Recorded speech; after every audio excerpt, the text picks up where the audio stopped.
Hello everyone, welcome again.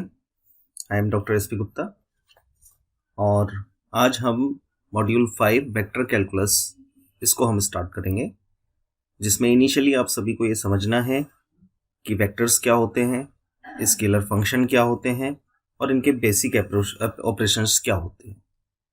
तो initially we start करेंगे vectors से। तो पहले ये समझे कि ये क्या इंपॉर्टेंट फॉर्म है जिसको हमें इंजीनियरिंग फील्ड में अप्लाई करना है। तो जो वेक्टर कैलकुलस है, vector calculus is a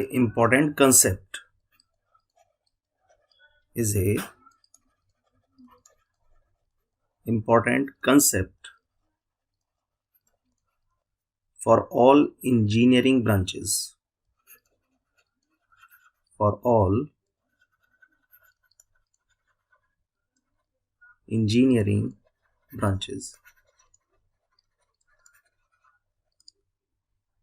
right? It is used in all engineering application. It is used in all engineering applications.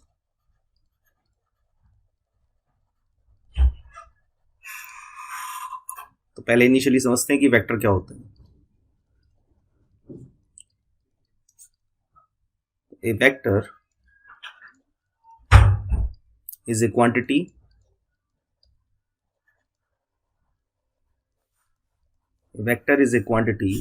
which has magnitude,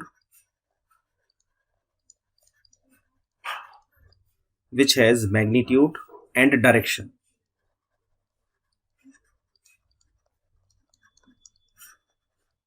यानी किसी वेक्टर में ये एक ऐसी क्वांटिटी है जिसमें मैग्नीट्यूड और डायरेक्शन दोनों प्रेजेंट होते हैं, right? Consider x, y, z इन ए सिस्टम, ये कोई सिस्टम है, इज ए सिस्टम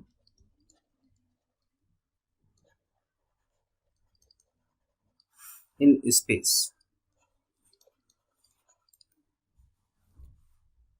राइट? तो सपोज करो हमने कोई ए वेक्टर गेट किया, a1i i cap plus a2 j cap plus a3 k cap, ये कोई वेक्टर है, is a given vector with initial point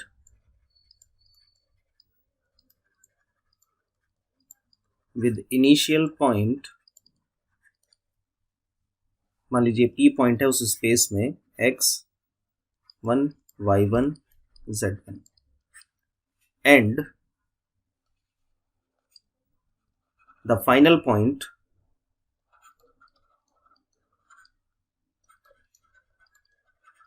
इसको q माना और इसके कोऑर्डिनेट हैं x2 y2 z2। Then the difference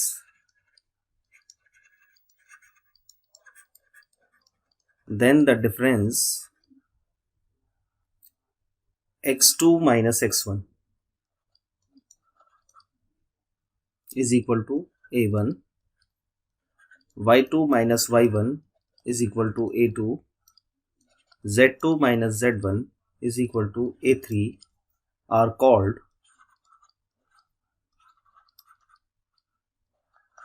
called the component of a vector.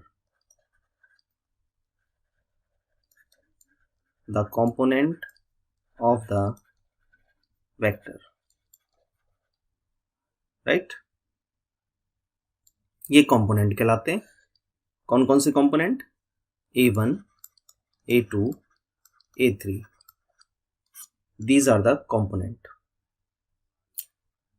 Next, magnitude of A vector क्या होता है? Magnitude of A vector is equal to, जो vector आपका है उसका magnitude, this one is equal to जो component हैं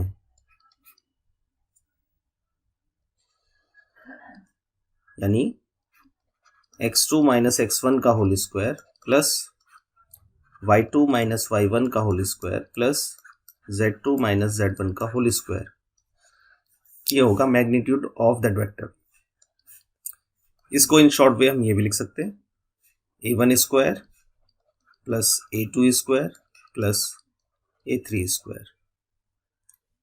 ठीक, हम इस तरीके से भी इसको डिनोट कर सकते हैं। Next is position vector. Position vector क्या होता है? तो let r vector is equal to x i cap plus y j cap plus z k cap, the vector with initial point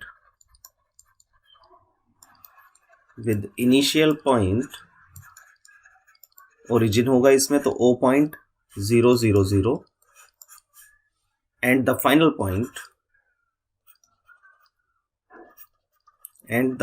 point मान लीजिए P पॉइंट है कोई x y z denoted as r vector and defined as r vector equals to xi cap plus yj cap plus zj cap is called position vector.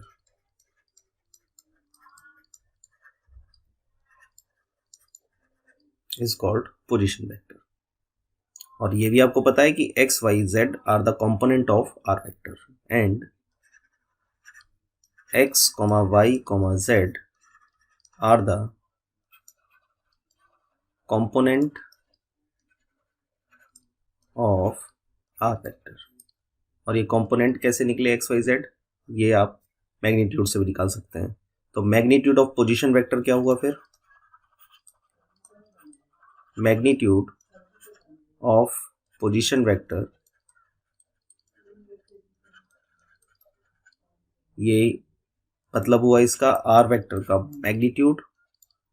अगर इसमें आप formation लगाएं x2 minus x1 करके तो उसमें आपको मिलेगा x माइनस 0 का whole square plus y minus 0 का whole square plus z minus 0 का होल स्क्वायर। तो ये आपको मिला under root of x square plus y square plus z square. तो ये मैग्नीट्यूड ऑफ आर वेक्टर होता है, पोजीशन वेक्टर का।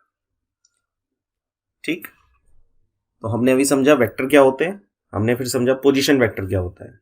Now we are going to move on properties of A vector. Properties of vectors. तो properties की form में हमारे पास दो पॉइंट हैं, एक है डॉट प्रोडक्ट जो 12th में आपने समझा है, dot product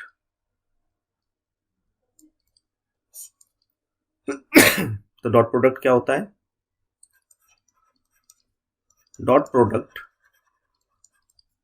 of two vectors is always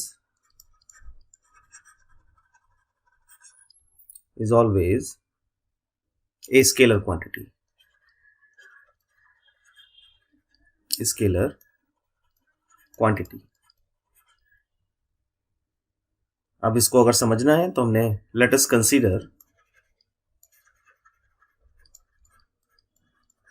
consider two vectors. मान लीजिए आपने दो वेक्टर कंसीडर किए, एक a vector a1 i cap plus a2 j cap plus a3 k cap and b vector suppose कीजिए b1 i cap plus b2 j cap plus b3 k cap. तो इन दोनों का dot product a vector dot b vector is equal to a1 i cap plus a2 j cap plus a3 k cap dot b1 i cap plus b2 j cap plus b3 k cap, और दोनों का dot product करेंगे आप तो आपको answer मिलेगा a1 b1 plus a2 b2 plus a3 b3। किस property से? प्रॉपर्टी एज आप सभी जानते भी हैं, डॉट प्रोडक्ट में लिख देता हूं मैं कि i dot i is equal to j dot j is equal to k dot k, ये होता है 1। Rest other i dot j is equal to j dot k is equal to k dot i, ये होता है 0। तो इस concept formation से dot product आप निकालते हैं और डॉट प्रोडक्ट का रिजल्ट आपको इस तरीके से मिला। तो this is the first property of vector, dot product. Second is cross product. Cross product, तो cross product of two vectors, cross product of two vectors is always a vector quantity, is always a vector quantity। Meaning क्या है इस बात का?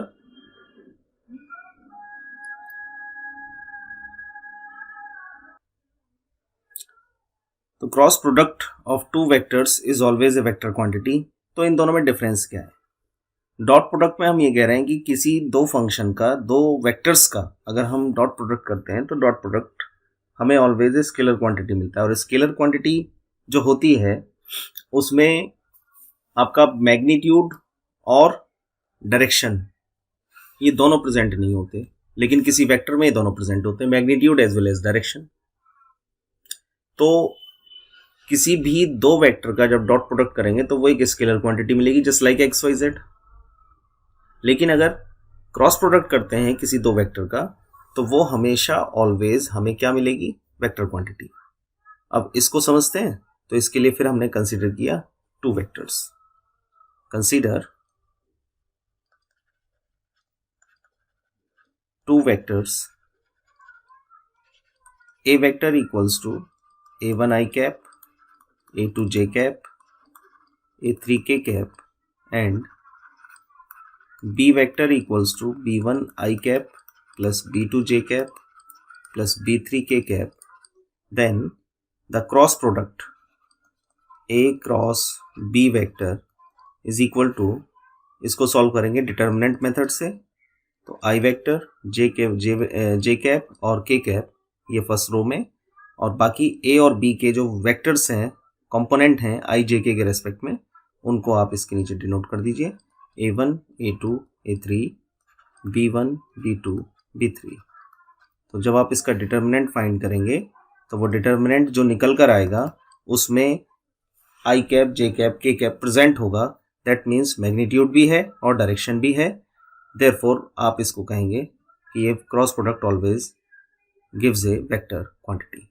तो अगर मैं इसको सॉल्व करूं तो ये सॉल्व होकर मुझे मिलेगा a2 b3 minus a3 b2 minus j cap a1 b3 minus b1 a3 plus k cap a1 b2 minus a2 b1, ये इसका रिजल्टेंट मिलेगा, जिसको मैंने कहा कि ये क्रॉस प्रोडक्ट है। तीसरी फॉर्म आती है इसमें ग्रेडियंट फाइंड करना। तो third is gradient, gradient of a scalar field.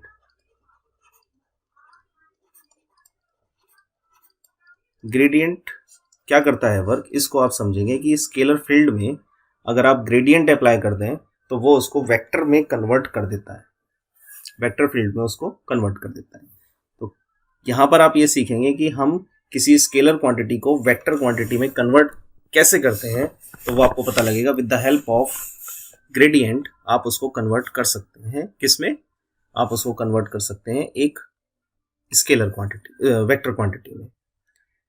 तो इसमें हमने लेट किया, let phi of x y z, ये आपके पास कोई स्केलर क्वांटिटी है, बी एनी स्केलर क्वांटिटी,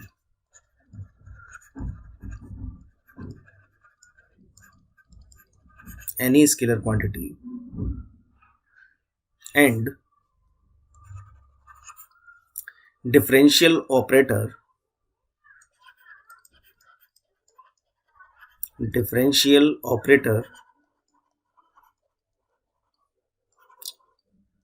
जिसको हमने डिनोट किया डेल से, और इसका रिप्रेजेंटेशन हमने लिया i cap del over del x plus j cap del over del y plus k cap del over del z. Then gradient of the function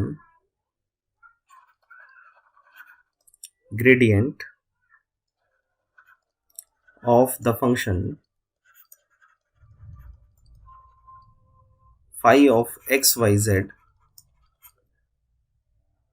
is denoted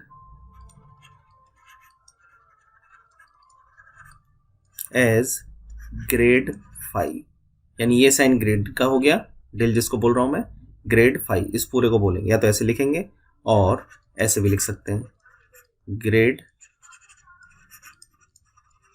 phi, ऐसे भी denote कर सकते हैं. इज डिफाइंड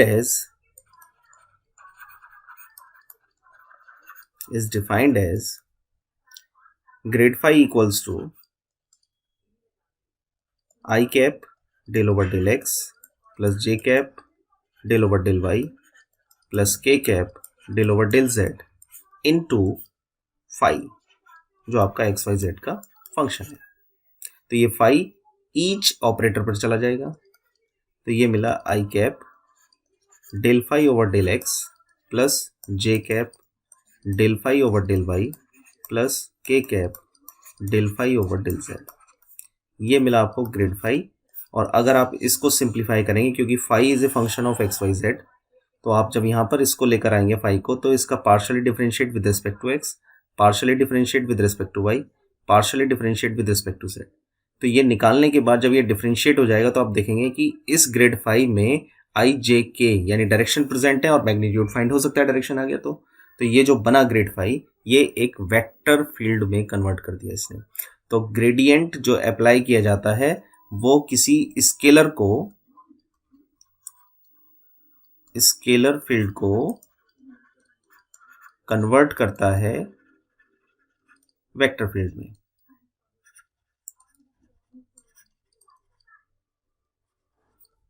तो ये gradient का work तुम्हें समझ में आ रहा है. Gradient works on scalar field convert to vector field. ये इसका मेन पर्पस वर्क स्टार्ट हो जाता है. ठीक, उसके बाद मैं आपको यहाँ पे न्यूमेरिकल सेक्शन की तरफ लेके चलता हूं मैं, जिससे आप इस कंसेप्ट को समझ पाए. तो एग्जाम्पल 1 है, फाइंड ग्रेड फाई, ये हमें निकालना है if phi of x y z is equal to 3x square y minus y cube z square. उसके बाद इसने कहा also find grad phi at किस पॉइंट पर, 1 माइनस 2 1, इस पॉइंट पर इसको फाइंड कीजिए. सेकेंड पार्ट ये आता है इसमें. तो इसका सोल्यूशन करते हैं. सोल्यूशन में अब आपने देखा कि ये एक स्केलर क्वांटिटी है फाई, ग्रेड फाई निकालना है. तो आपने सबसे पहले तो फाई की वैल्यू लिखा here, phi equals to 3x square y minus y cube z square. और फिर आपने ग्रेड फाई का फॉर्मेशन लिखा, तो जो वो भी मैंने पीछे ऊपर समझाया आपको. तो आपने लिखा grad phi is equal to i cap del phi over del x plus j cap del phi over del y plus k cap del phi over del z. और उसके बाद फाई की वैल्यू को इसमें प्लेस किया और x y z के respect में इसको डिफ्रेंशिएट कर लिया. तो del five over del x अगर निकालें आप तो क्या आएगा 6xy। Del five over del y कितना आएगा, पार्शियली डिफरेंशिएट कर दीजिए इसको। तो y के रेस्पेक्ट में करेंगे तो आएगा 3x² माइनस 3y² z²। और z के रेस्पेक्ट में करेंगे del five over del z, तो वो आपको मिलेगा z के रेस्पेक्ट में माइनस का 2y³ z। इन तीनों वैल्यू को इसमें रख दीजिए, 6xy del five over del x की जगह plus j cap 3x² minus 3y² z² और j कैप हो गया प्लस k कैप माइनस का 2y³ z। तो ये ग्रेड 5 की वैल्यू आ गई, पहला answer this one is the first answer. उसके बाद इसने कहा also find grade 5 at this point. तो हमें इस ग्रेड 5 की वैल्यू इस पॉइंट पर निकालनी है 1 माइनस 2 1। इसका मतलब क्या है कि हम पुट कर दें इसमें x की जगह, जहां पर भी इसमें x आया है 1, y की जगह -2 और z की जगह 1।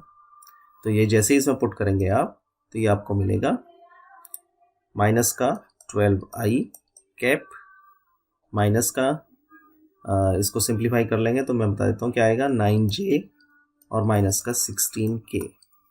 ये इसको सिंप्लीफाई करने के बाद आपको मिल जाएगा।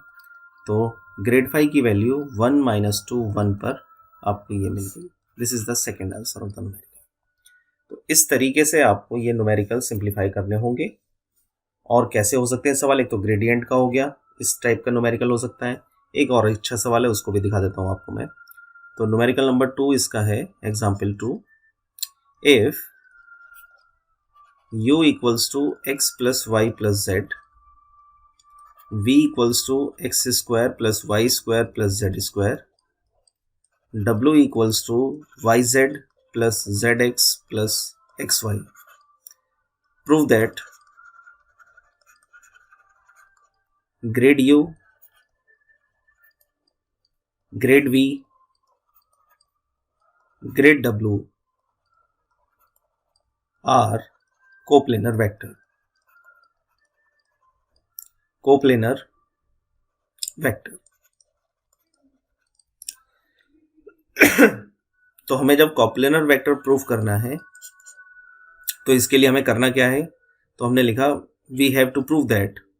वेक्टर फॉर्म में क्या मतलब है इसका, we have to prove that coplanar के लिए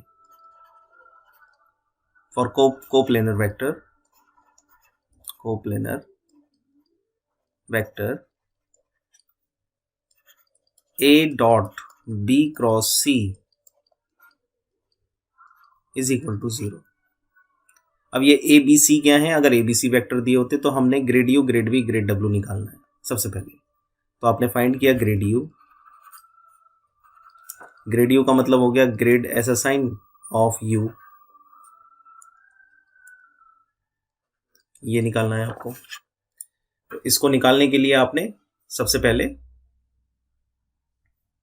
i सीधा निकाल दो, i cap del phi over del x 1 plus j cap del phi over del y 1 plus k cap del phi over del z 1।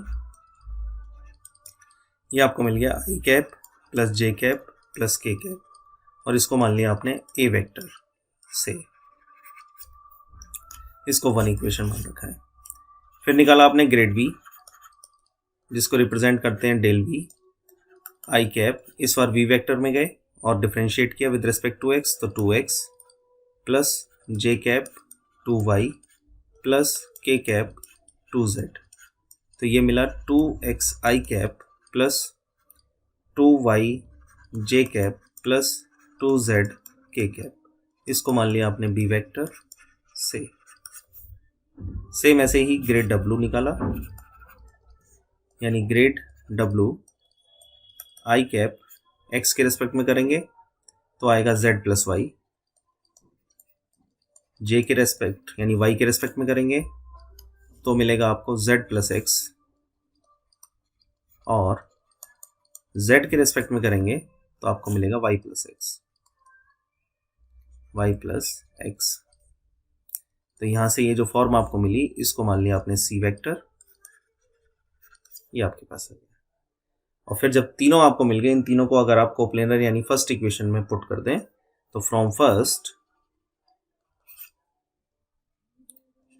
A dot B cross C is equal to determinant of A vector की जगह इसके रख दीजिए component, तो 1 1 1, B vector के component 2x 2y 2z, और C तीसरा vector C vector के z plus y z plus x y plus x, और यहाँ से इसका डिटर्मिनेंट सॉल्व कर दीजिए। तो एक तरीका तो यह है कि मैं इसमें डिटर्मिनेंट रूल लगाऊं, तो यहाँ लिख दूं C2 पोजीशन पर C2 minus C1, C3 position पर C3 माइनस C1। इससे डिटर्मिनेंट क्या आया 1 2x z plus y, 1 minus 1 0, 2y minus 2x z plus x minus z minus y, तो ये आ गया x माइनस वाई, और यहाँ आप करेंगे 0, यहाँ 2z minus 2x, y plus x minus z करेंगे तो ये आ जाएगा x माइनस z। और अब आप इसका डिटर्मिनेंट निकालेंगे, तो डिटर्मिनेंट आएगा इसका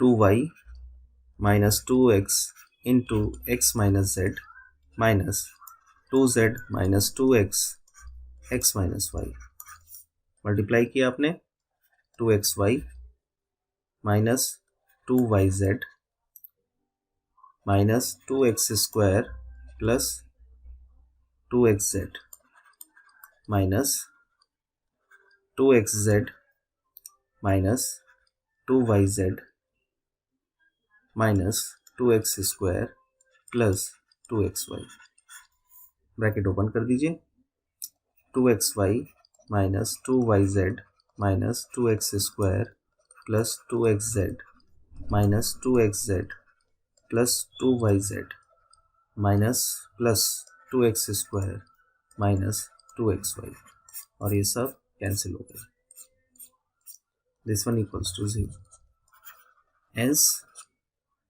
hence grade u comma grade v comma grade w are coplanar vector. तो इस तरीके से आपने इस टॉपिक में, इस वीडियो में क्या समझा आपने? फर्स्ट ऑफ ऑल आपने डिफाइन किया कि वेक्टर क्या है। अगर मैं इसको रिपीट करूं कि हमने इस वीडियो में क्या क्या अंडरस्टैंड किया, तो फर्स्ट थिंग इज कि वेक्टर कैलकुलस जो ये मॉड्यूल 5 है, ये इंपॉर्टेंट कंसेप्ट है इंजीनियरिंग के ब्रांच के लिए, और ये एप्लीकेशंस में यूज होता है। फिर हमने समझा वेक्टर क्या होता है, वेक्टर में कंपोनेंट क्या होते हैं, और वेक्टर का मैग्नीट्यूड क्या होता है। फिर उसके बाद हमने समझा पोजीशन वेक्टर, जिसको हम आर वेक्टर बोलते हैं, कि आर वेक्टर क्या होता है, उसका कंपोनेंट क्या होते हैं, और उसका मैग्नीट्यूड क्या होता है। Then we go to the properties of vector, जिसमें पहली property dot product, second property cross product, and third gradient of scalar field. तो ये जो ग्रेडियंट ऑफ स्केलर फील्ड है, ये किसी भी स्केलर क्वांटिटी को वेक्टर क्वांटिटी में कन्वर्ट करने का प्रोसीजर है। तो ये इंपॉर्टेंट है, इस पर बेस 2-2 नंबर के सवाल बन जाते हैं कि एक स्केलर क्वांटिटी दी आपको और कहा इसमें ग्रेड 5 निकालिए या वेक्टर में कन्वर्ट कीजिए, या उसमें एडिशनल पॉइंट की इस पॉइंट पर फाइंड कीजिए, तो उस पर बेस न्यूमेरिकल। और एक कुछ इस तरीके का सवाल था कि जिसमें आपको grad u, grad v, grad डब्ल्यू को कोप्लेनर प्रूफ करना था। तो इस तरह से मैंने आपको जो ये टॉपिक लिया, इसमें मैंने आपको बेसिक कंसेप्ट दिया वेक्टर का। अब नेक्स्ट टॉपिक में, नेक्स्ट वीडियो में हम आपसे डिस्कस करेंगे डाइवर्जेंस और कर्ल को लेकर। तो नेक्स्ट वीडियो मिलते हैं आपसे डाइवर्जेंस एंड कर्ल के साथ। Thank you.